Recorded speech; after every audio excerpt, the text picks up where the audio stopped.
Agora, existem algumas preocupações. E lembrem-se que eu mencionei que a nossa preocupação não é com determinado nutriente.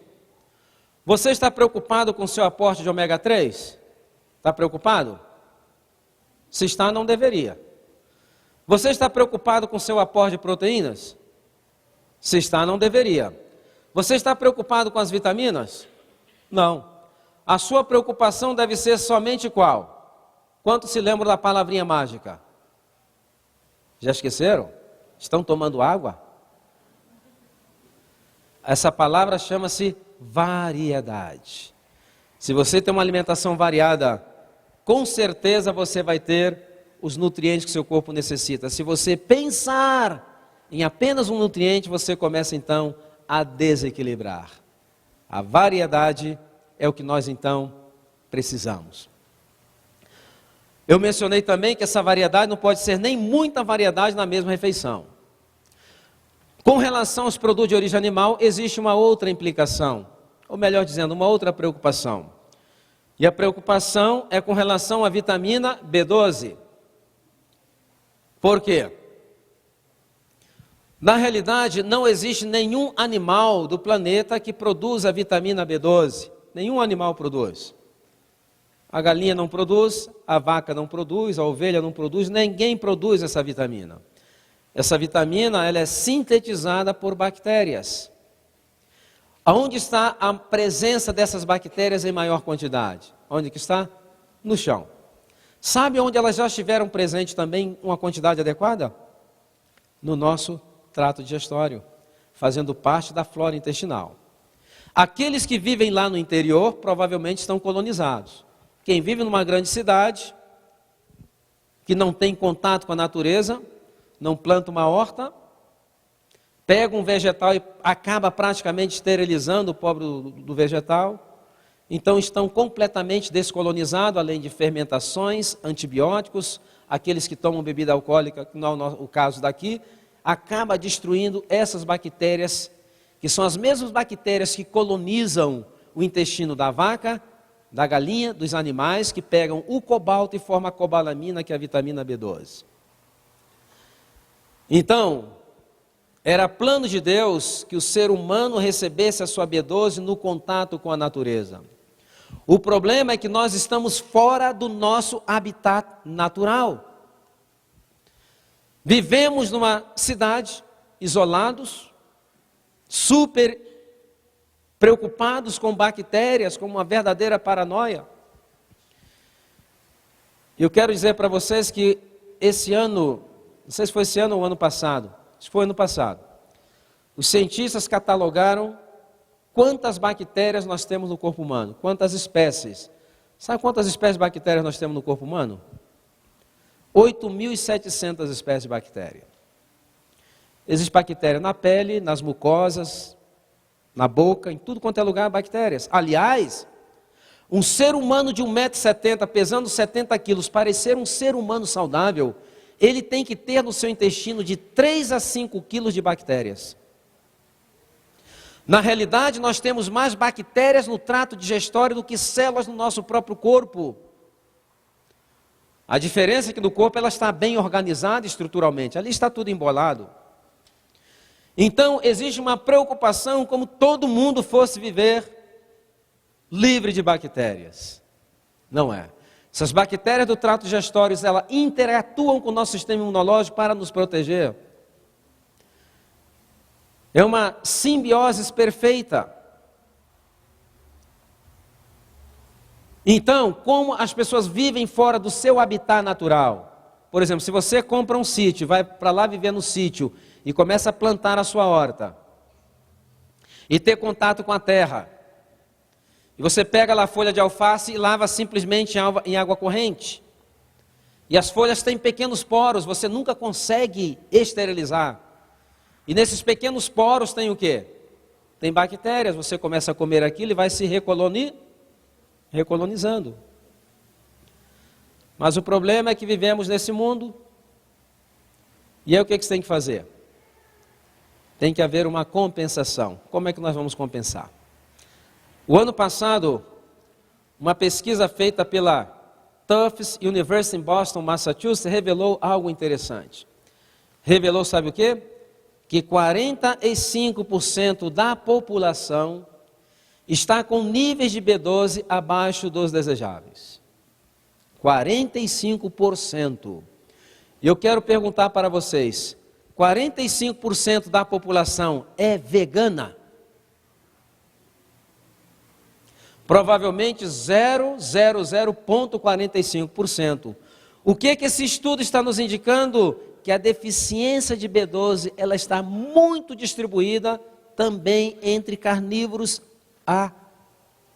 apesar da crença popular. Por exemplo, somente na Índia existem 50 milhões de vegans. E os vegans são tão radicais que eles não comem nem mel de abelhas porque dizem que vem do animal. Não existe deficiência proteica. E a deficiência de vitamina B12 entre eles ainda é menor que a população geral. E essa deficiência, na maioria das vezes, está relacionada, sabe o quê? A parasitoses. São secundárias, não a dieta. O que faz diferente os vegans? É que eles têm mais contato com o quê? Eles têm mais contato com a natureza. Então, em função desse contexto, eu como médico, o que eu recomendo para todos, independente que seja ovo-lacto-vegetariano, independente que seja vegano ou carnívoro?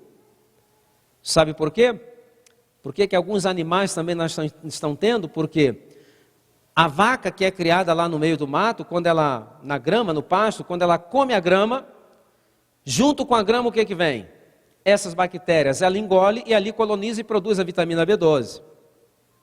Mas grande parte dos animais são criados em quê? Em cativeiros, e que são tratados com cereais, que são tratados com agrotóxicos, também matam essas bactérias do solo. Então, já não é uma fonte o quê? Já não é uma fonte segura. A fonte segura, o que é? O contato com a natureza. Entretanto, existe o mundo ideal e o mundo real. O mundo ideal qual é? Que você comprasse um pedaço de terra e fosse lá plantar e comer a que a terra produz, ter esse contato novamente. Mas o mundo real qual é?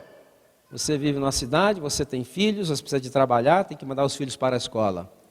Então aqueles que têm um terreno pelo menos, plante uma horta na sua casa. Se tem filhos, plantem com os vossos filhos. Ajude a manusear a terra. Colha e comam. É espetacular. Hoje, por exemplo, uma criança quando bota o pé no chão, a mãe falta arrancar os cabelos da cabeça, vai ficar doente, coisa e tal. E essa super proteção que acaba tirando até o quê? A melhor defesa do corpo humano. Tem que haver higiene. Na realidade, por exemplo, para uma pessoa ficar doente de uma bactéria patogênica, não é o contato com a bactéria somente que vai levar a isso. É o contato com a dose infectiva. Então vamos supor que você tem ali uma folha de alface. Vamos supor que ali tem algumas bactérias patogênicas. Quando você lavou aquilo em água corrente, você não livrou aquela folha de todas as bactérias patogênicas, mas você livrou o quê? A dose infectiva. E aquela pequena quantidade, seu organismo vai poder lidar muito bem com ela. Então, o que eu recomendo é que, normalmente, uma pessoa saudável, ela tem reservas de vitamina B12 para 3 anos, 3 anos e meio. Então, eu recomendo que quem vive em grande cidade, em centros urbanos, que a cada 3 anos faça um exame de níveis de B12. Porque os sintomas são tantos, eu até creio que muitos não são nem reportados, mas hoje, por exemplo, existem mais ou menos 25 sintomas diferentes que a vitamina B12 pode provocar, e são sintomas bem insidiosos. Por exemplo, pode começar com um pequeno formigamento nas extremidades dos dedos dos pés. Eu não vou nem falar muito, pode ser que tenha algum hipocondríaco, já pensa que esteja aqui doente, né? Então, são sutis. Faça um exame. Se estiver ok, é porque de alguma maneira está chegando. Se não estiver, você tem que o quê? Repor. Aliás, eu iria até mais longe ainda.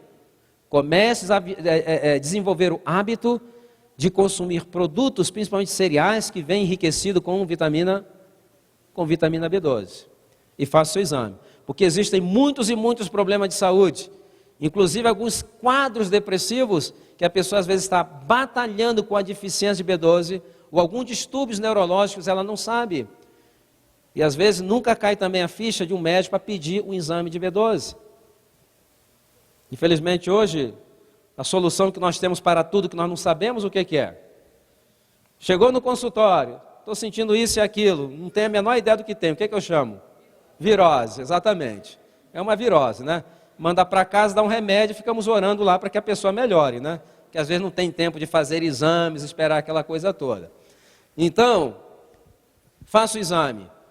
E comece a consumir produtos se você vive em uma grande cidade. Vitamina B12, ela é uma vitamina solúvel em água, então você nunca vai ter o risco de tomar doses excessivas. Ao contrário das vitaminas A, E, D e K, que são solúveis em gordura. Essas sim pode haver o risco de haver uma overdose e você desenvolver alguns problemas por uma dose muito alta. Agora é interessante como os seres humanos às vezes com mosquitos engolem camelos, não é verdade? Eu, por exemplo, aqui no Brasil, eu tenho percebido que quando a gente sai de uma grande cidade e pega a estrada, é muito comum você ver no meio do caminho a figura de quem? Do vendedor de caldo de canas, não é verdade? E às vezes naquele verão assim bem quente, você vê o vendedor de caldo de cana, já começa a salivar, né? Eu vou tomar um caldo de cana. E você para o seu carro e pede lá ao vendedor de caldo de cana, me dá um copo de caldo de cana. Ele então pega aquela cana, que ele mal deu uma raspada com um facão, que também já estava sujo, não é verdade? Coloca naquela moenda, que provavelmente uns 2 anos que ele nunca deu uma manutenção, nem uma limpadinha. E depois te serve o caldo de cana, provavelmente com 10 ou 12 abelhas ali amassadas, não é verdade? Agora uma pergunta. Por que todo mundo, quando está terminando de tomar o caldo de cana, tem que fazer assim para tomar o restinho? Rico em B12. Ali está o quê?